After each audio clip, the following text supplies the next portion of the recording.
Hello students, today we will discuss the practices of good governance in local self-government.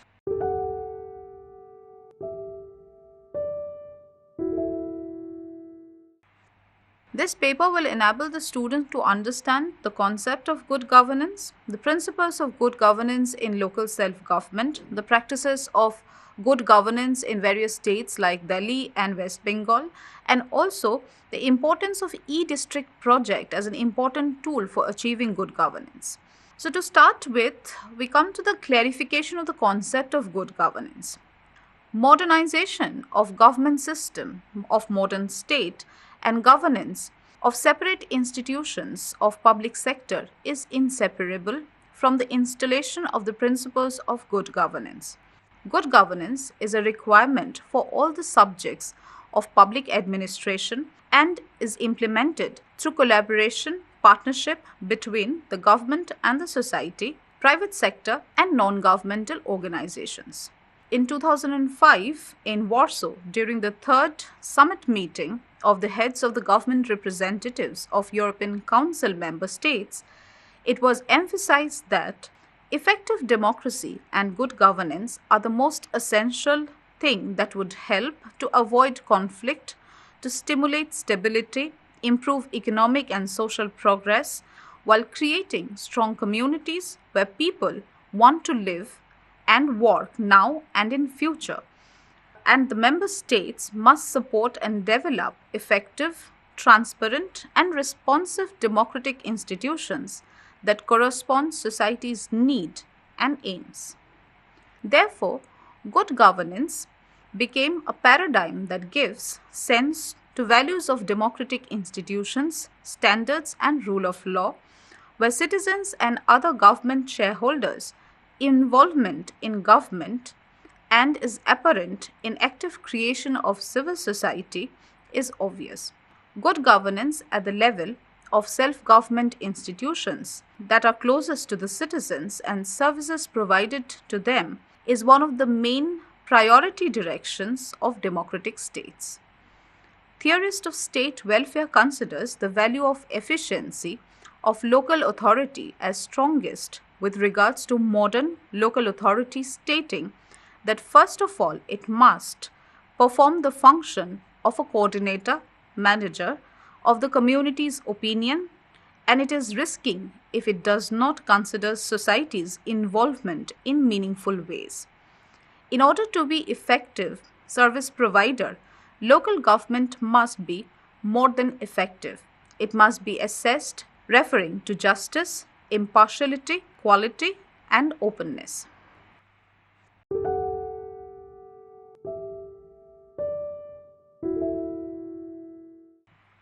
Despite a great interest in explanation of definitions of good governance, due to their breadth and versatility, theoretical analysis remains one of the problem issues.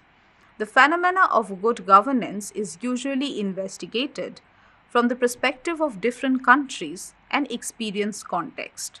The idea of good governance appeared by the end of the 20th century in international financial organizations such as the World Bank and International Monetary Fund, the United Nations, etc. The idea appeared like a positive exploration out of negative experience that the organizations obtained from developing countries observed that the financial help did not give them any positive result. There is no single definition of good governance, but usually good is related to such principles as transparency, efficiency, participation, responsiveness, rule of law, democracy, and justice. According to the United Nations Development Programme 1997, generally governance may be understood as execution of economic, political, and administrative authorizations in order to manage countries' affairs at various levels. It involves mechanisms, processes, and institutions through which citizens or their groups clearly express their interest, implement their rights, and execute commitments. Whereas good governance implemented with participation of all the sectors is transparent and accountable. In addition, it is effective and fair It stimulates the compliance with the principle of law supremacy. Good governance ensures that political, social, and economic priorities would be widely supported by general agreement in the society, and that the voices of the poorest and the most vulnerable section of the society would be heard, and adopting the decisions regarding the distribution of funds and development. Formulated definitions of good governance has some similarities, but at the same time they are specific, and different organization emphasizes different elements of good governance so far as its definition is concerned, such as the United Nations International Development Agency 2005 defined good governance as: good governance is democratic governance, transparency, pluralism, citizens' participation when adopting the laws, representation and accountability, concentration on five spheres, strengthening of legislative procedures, decentralization and democratic local governance, anti corruption, civil and war relationship, improvement of policy implementation. International Monetary Fund in 2005 defined good governance as: good governance ensures rule of law, improves effectiveness and accountability of public sector, as well as performs fight against corruption. Good governance in the context of public sector states that these are the processes where power, government and influence are managed in order to determine and achieve the aims of public politics in economic, social and other spheres. It is described in the following aspects: reasoned, open, clear policy, formation referring to professional ethos, acting for public interest, surely following the laws, abundant citizens' participation in public affairs. Good governance depends upon the people and require that the citizens would be actively interested and involved in the management of public matters, would know their rights and would require to follow them. The United Nations is playing an increasingly effective role in good governance. According to the former UN Secretary General Kofi Annan, good governance is ensuring respect for human rights and rule of law, strengthening democracy, promoting transparency and capacity in public administration. To implement this, the United Nations follows 8 principles.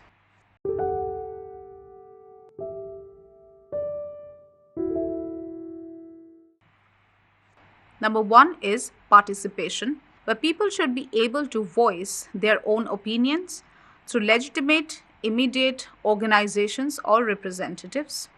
Number 2 is rule of law. Legal frameworks should be enforced impartially, especially on human rights laws. Number 3 is consensus-oriented, mediates different interests to meet the broad consensus on the best interest of the community. Number 4 is equity and inclusiveness. People should have opportunities to improve or maintain their well-being. Number 5 is effectiveness and efficiency. Processes and institutions should be able to produce results that meets the needs of their community while making the best of their resources. Number 6 is accountability. Government institutions, private sectors, and civil society organizations should be held accountable to the public and institutional stakeholders. Number 7, transparency. Information should be accessible to the public and should be understandable and monitored. Number 8, responsiveness. Institutions and processes should serve all stakeholders. The first and the most important thing is that good governance is responsible work of the authorities. The conception of good governance was measured, investigated, and defined by various factors all over the world by international organizations and scientists who developed the set of theories as well as expand and diversify the standards which determines the main features that comprises the definition of good governance. However, the formula of good governance suitable for all was not found. Actually, the idea of administrative culture often reminds and emphasizes how difficult it is to achieve reforms in this particular sphere. Only successful process of reform may be individually adjusted to each individual administration, although universal principles already exist. Thus, we may state that quite many discussions among the scientists are caused by the search for the definitions of governance and good governance. Some states that it is almost impossible to clearly distinguish and define these concepts. Other considers that there is no universal good governance conception suitable for all.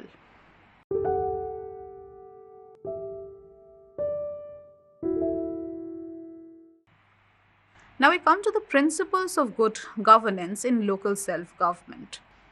Good governance is a multifaceted concept defined through principles, rules, and word practices. Very often we doubt if the principles of good governance are legal principles or policy principles. According to many authors, we speak about principles of good governance for the following reasons. 1. It clarifies that these are fundamental notions. Number 2, these notions have a legal character.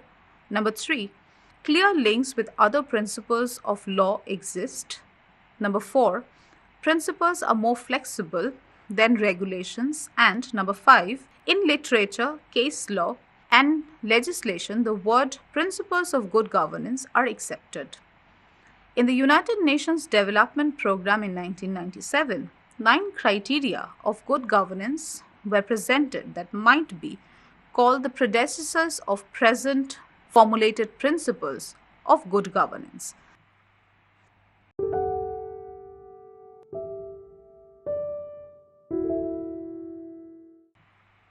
These criteria were participation.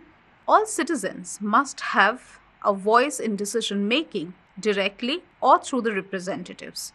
Abilities of constructive participation and their development are very important.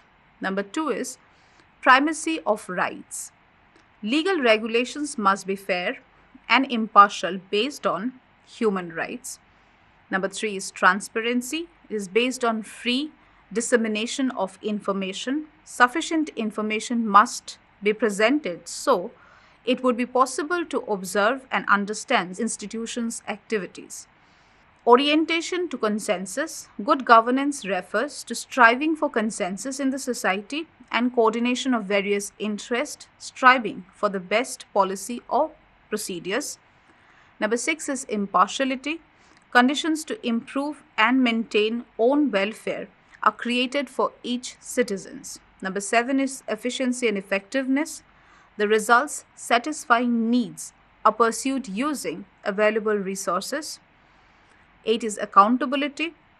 Persons making decisions in the government, private or non-governmental organizations are accountable to the society and interested parties, important among them the citizens participating in those institutions. Number 9 is strategic vision. Long-term imagination of leaders and society about what good governance is and reliable development should be based on that perspective.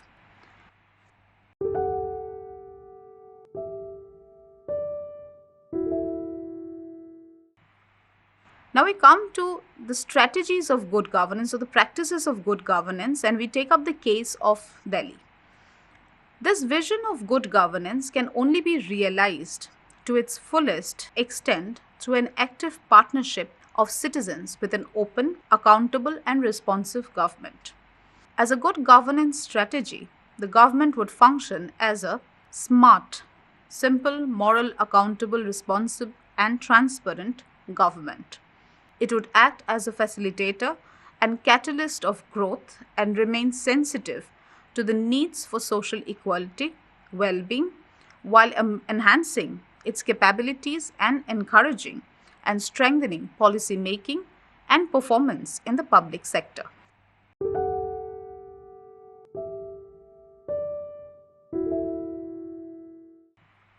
Now, the different areas which aptly explains the practices of good governance when it comes to Delhi. Let us focus on the various aspects.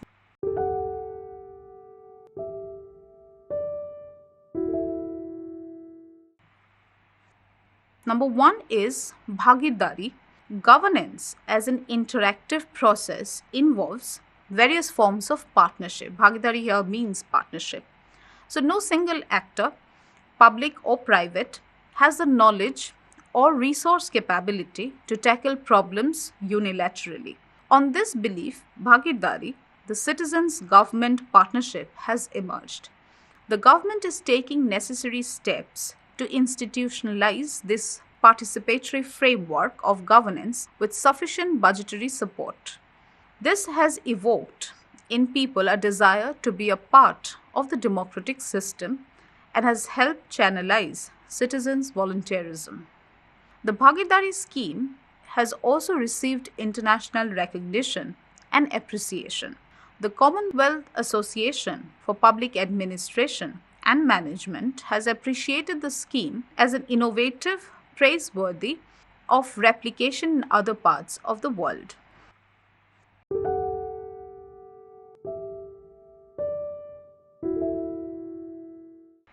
The second one is the Right to Information Act. In order to continue providing a transparent system of governance, the government has taken the step of empowering citizens to seek information through the Right to Information Act. Additionally, special emphasis is being laid on tackling corruption in all public dealing departments.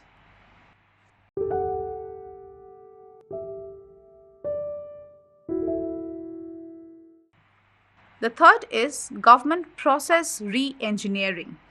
Another good governance measures taken up by the government is the proposed restructuring of the Municipal Corporation of Delhi and other departments into more manageable administrative units towards making civic administration more transparent and accountable. As a corollary to the above empowerment, 9 district development committees have been set up with the objective to provide decentralized district level forums for resolving and monitoring issues pertaining to civic and other public utilities.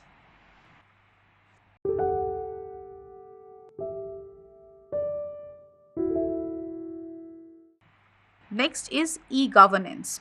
Another important element of good governance strategy has been the introduction of electronic governance to ensure that transactions are completed in the most transparent manner, extensively used in all government offices with public interface to demystify procedures and improve government citizens interface.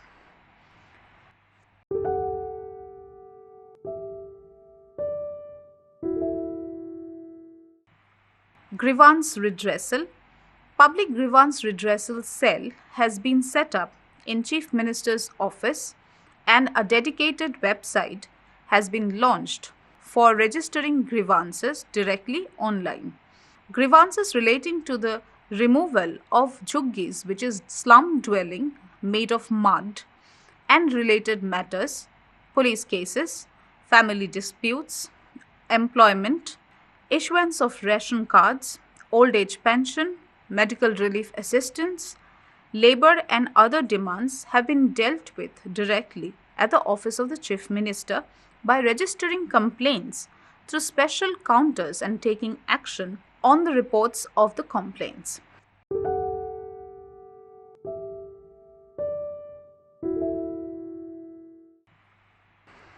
The next is Delhi Vision 2021, which strives to make Delhi as a world-class city where all the people are above poverty line and are engaged in productive work.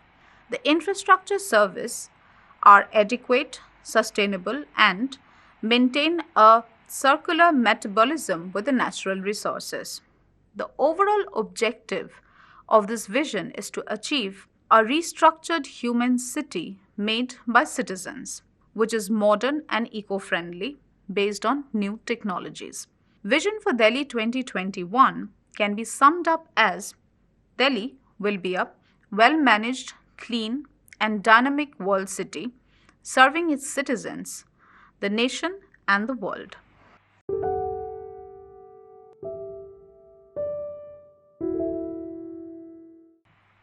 Now, we come to the good governance through ICT, which is Information Communication Technology enabled public service delivery in West Bengal. Now, to achieve the basic principles of good governance, a large number of countries around the world have introduced various electronic governance projects at different strata of government. The potential of e governance to attain attributes of good governance is well recognized across the globe.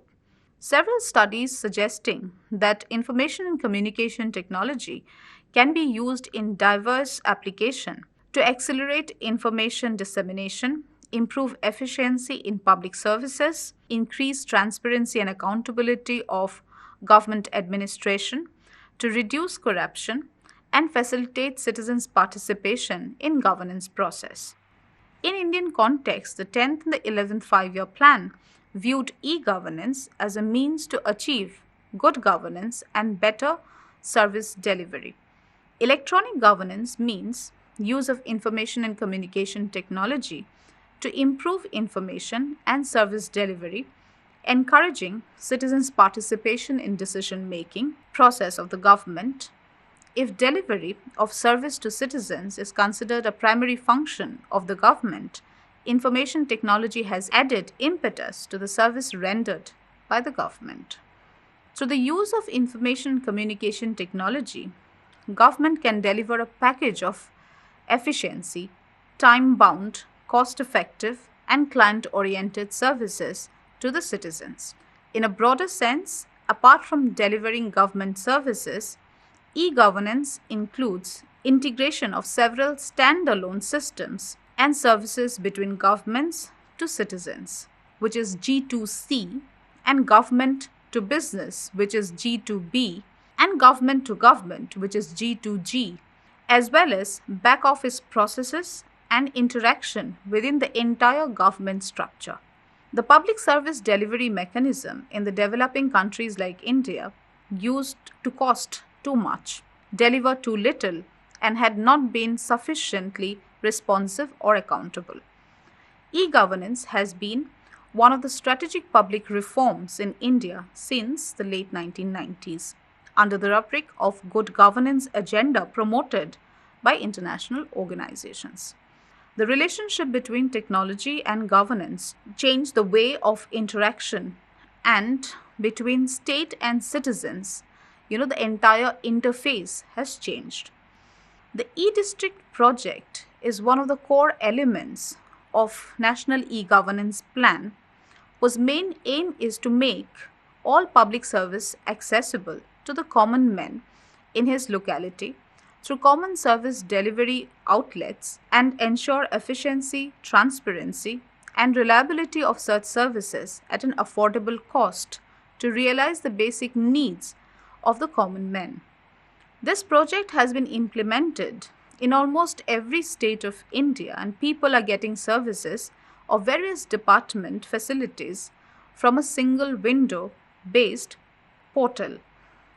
E-district projects in the state of Assam has been efficiently delivering public services to its citizens, and the efficiency of the e-district portal is very high, ensuring an effective pathway to good governance.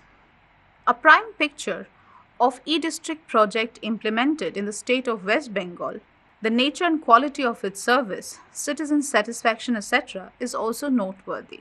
The government of West Bengal has initiated the e-district project in all districts of the state.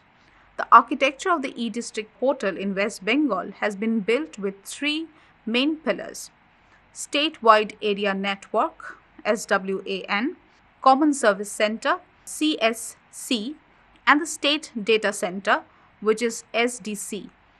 The Webel Technology Limited, under the administrative control of the Department of Information Technology and Electronics, Government of West Bengal, is involved in successful implementation of West Bengal e-district project as a nodal agency and is authorized as state implementing agency for Government of West Bengal.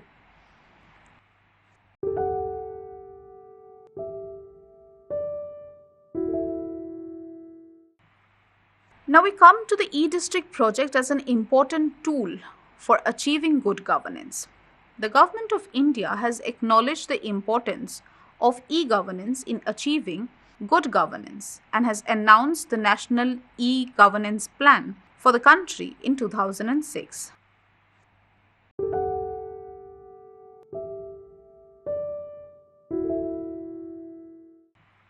The major objectives of the e-district mission mode project are to ensure the following. 1. Undertakes back-end computerization of districts and tehsil level offices to ensure electronic delivery of high-volume, citizen-centric services at the district level.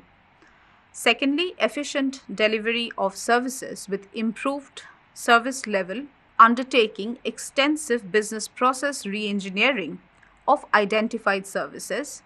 Thirdly, extensive capacity building and training of field-level functionaries to ensure smooth migration to electronic delivery of e-district services and phasing out manual delivery of services.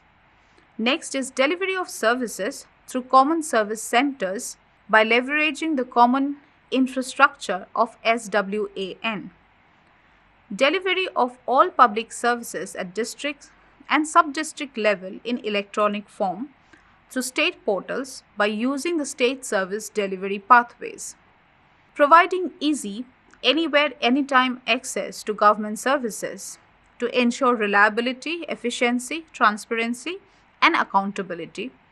Reducing number of visits of citizens to government offices or departments for availing information and services, thereby eliminating the entire procedure of harassment, reducing administrative burden and service fulfillment time and cost for the government, citizens, and business alike, reducing direct interaction of citizens with government and encourage e-interactions and efficient communication through portals, enhancing perception and image of the government and its constituent departments.